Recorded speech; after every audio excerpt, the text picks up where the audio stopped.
Hello everyone, welcome back. Alright, so this is basically a part 2 of my thumb press oilers. I think the last video I called them thumb push, but they are called thumb press, I believe.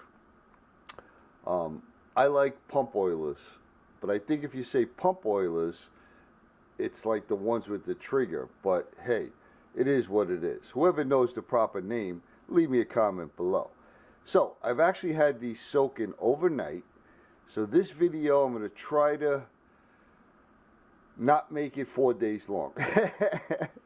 Alright, let's get one out. I think I want to do the Singer one first.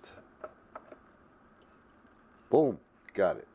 Alright, so now, if you remember from the last video, I put some BBs in there, and it's soaking in Evaporust.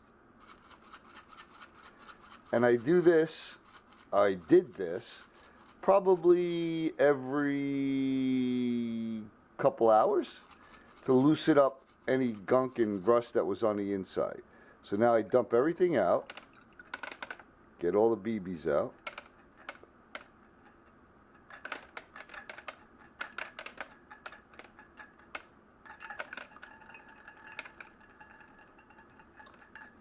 It's the same way I do Coleman founts. For those of you that don't know what a fount is, it's basically the gas tank on lanterns and stoves. Alright, that's looking pretty good. A little mean rust spot right there, but we'll take care of that. Alright, so now this is going to get rinsed in clean water, and then it's going to get denatured alcohol rinse, and then it's going to go in my oven at probably around 125 degrees for about a half an hour, and that's going to make sure everything is totally dry. Okay, so let me get out the spout for this one. I think it's almost time for some new Evaporust. Alright, here's the spout. Alright, so I'll be doing that, and when I come back, this will be totally dry, and we'll take it to the next step. Alright, so it's thoroughly dried. That's looking pretty cool. I think I had mentioned it in the last video. I think these are definitely nickel plated, or at least tin plated. The spout looks pretty good. I don't feel any major pitting or anything. Oh, there was a little leather gasket on this, which we'll put back. Alright, so the next thing I'm going to do is get my, this happens to be a Wen, I call them all Dremels, but little hobby tool, and I have in there a little wire brush. Now, I just want to stress this. Make sure you wear safety goggles, and the kind that go all the way around. These little bristles will come off, not when, how do I want to put it? It's not if they're going to come off, it's when they're going to come off. And they will puncture your shirt, they will puncture your pants, and they will puncture your eye. Believe me, you do not want to get one of these in your eye, okay? I'm going to stress it again. Make sure you wear safety goggles that go all the way around and enclose your eyes, okay? If you have regular glasses and you say, oh, I have don't depend on that. The reason why I'm saying this is because it happened to me probably about 25 years ago. And I had to have it ground out of my eye, literally ground out of my eye with a tool like this. It was excruciating. Okay, so please make sure you wear safety goggles or a full face mask. All right, that PSA is out of the way. Now, let me put these on.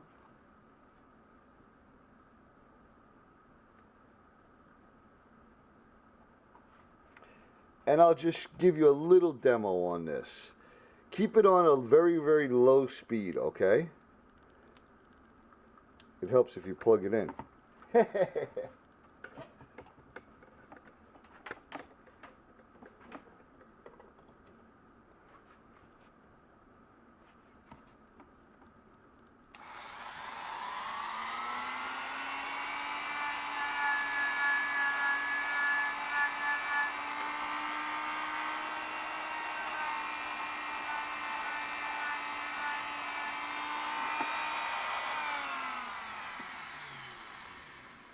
Just like that. Look at that, huh? That should be coming out nice. All right, I'll finish that up and I'll bring you back. All right, that came out nice. We had some pretty deep pitting here on the bottom, but hey, it's on the bottom. The rest of it's looking real nice. All right, so let me get my polishing wheel out. We're going to do a little polishing and we'll take it to the next step. All right, so here's my homemade polishing wheel. On this side, I'm going to use some black rouge or polishing compound. On this side, white. If you've never polished anything before, the different colors are for different things. It's like grits for sandpaper. Let me just give you a quick rundown.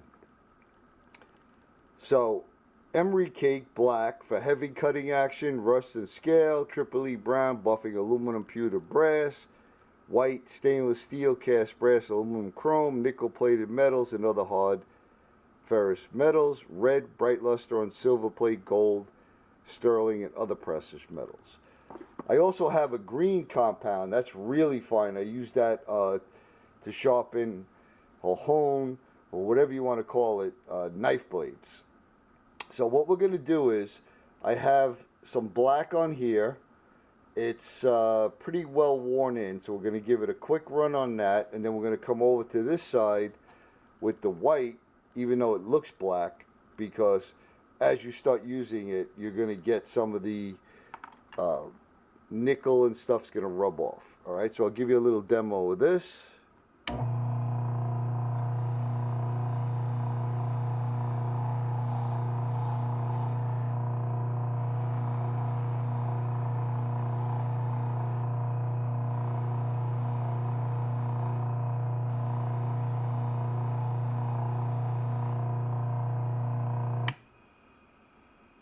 All right, now there's all black on there.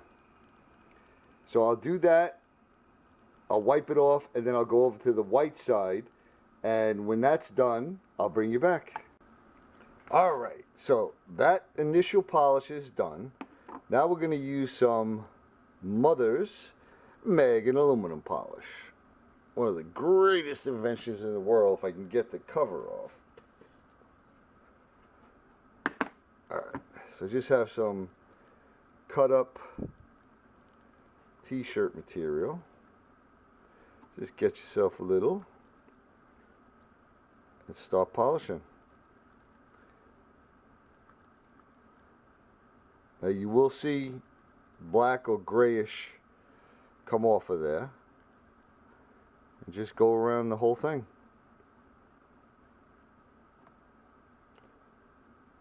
After a little while, when it really turns black, go to a different spot.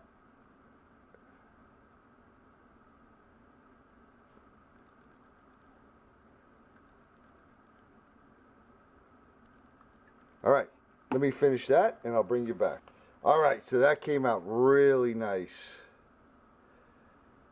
So I put the little leather washer back in, okay? And I just put a little dab of 3-in-1 oil. I'm going to put the spout back on. Tighten that up. Then you roll that oil around. We want it to cover the whole inside.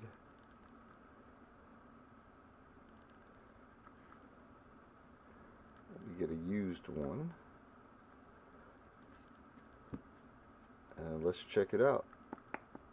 Come on, oil. I didn't put a lot of oil in.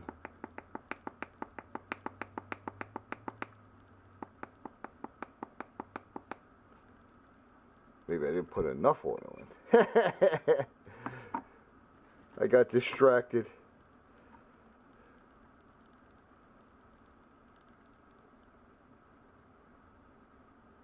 That should be enough.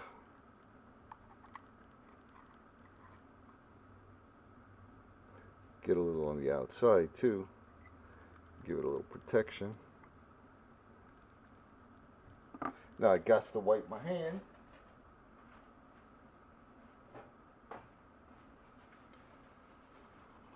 Alright, let's see. There it goes.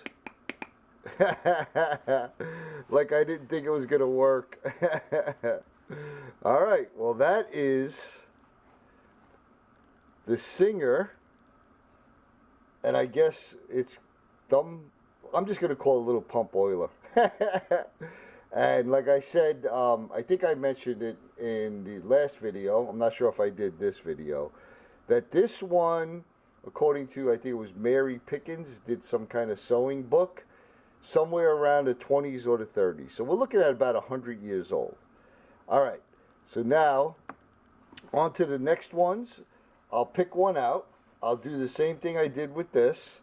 I'll rinse it off in water, and I will put some denatured alcohol in it, rinse it out, give it a little half hour or so in my oven at about 125, get it dried, and I'll bring you back.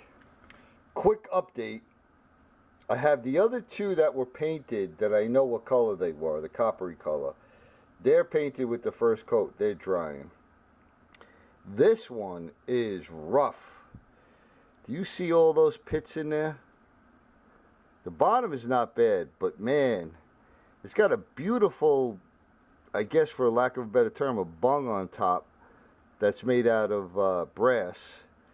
But the rest of it, man, it's got some pitting. Got a little dent right there. This is after I wire brushed it and I went over it with some 320. So I just wanted to show you this because I'm going to end up painting this. I'm just not sure what color. I saw one that was like a blue color, but that was the only one I saw. And all the rest of them are that copper color or a dark gold color. So I am debating whether I want to put some Bondo on this or just hit it with a couple coats of primer and keep sanding it until those pits, I mean, they're not huge, but there's a million little ones.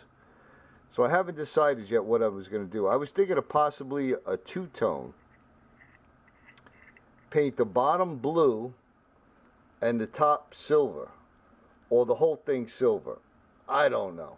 You know what? The next time you see it, it's going to be done. But I have to figure out what I'm going to do. But I just had to show you that one. All right. I'll be back. All right. So, I jumped the gun on the rest of these. So you saw these first two from the first video.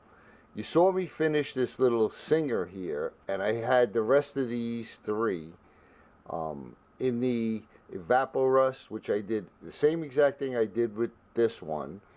They got the same treatment.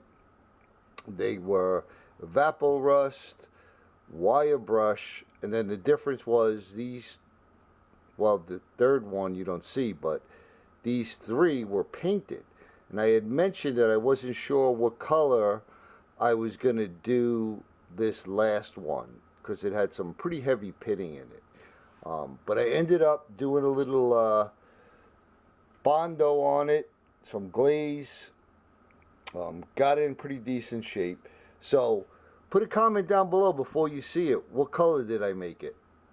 I know I mentioned a couple, so I'm going to reveal it right now. You ready? Blue. So it's two-tone. It's got blue and a silver spout. And then these are that copper color. I'm definitely digging them. They came out awesome. I already told my buddy Mike, I said, hey, I'm already done with these. I need more. So, like I had said in one of the previous videos at the beginning of this one, I'm going to make a shelf, very, very simple shelf. And I'm not sure if anyone wants to see it, but if you do, leave a comment down below and I'll show you all what I'm doing. So there you have it, folks. My first complete set of oilers, thumb press pump oilers. So yeah, I'm definitely digging them. They're going to look great on display. I don't think I'm going to venture off into the bigger ones. Maybe I'll go to the next size up, but I'm not 100% sure. I'm going to make the shelf proportional to these. And again, if you want to see that, well, I'll film it anyway. And if anyone wants to see it, I'll post it. But yeah, it'll be proportional to these, so there's definitely not going to be any big ones on it. So there you have it, folks. If you have any questions, leave me a comment down below. I hope that I got everything in there so you can kind of see how to do it. Except for the painting part, which is it's pretty boring. It's like doing a Coleman lantern, to be honest with you. Cleaning the fount out, which is the oil reservoir, you know, doing any body work that you have to. These two required nothing except cleaning, wire brushing, you know, and then painting. And then this one requires some body work. There's still a little couple, you know, here or there, but for the most part it came out really nice. So yeah, but if you have a question on anything that I did that I didn't show, you know, leave me a comment and I'll do my best to explain it. So, you know I'm going to say it. I'm sending you all much, much love and appreciation, my brothers and sisters. I hope you enjoyed this. I hope you are feeling well, and we'll see you on the next one.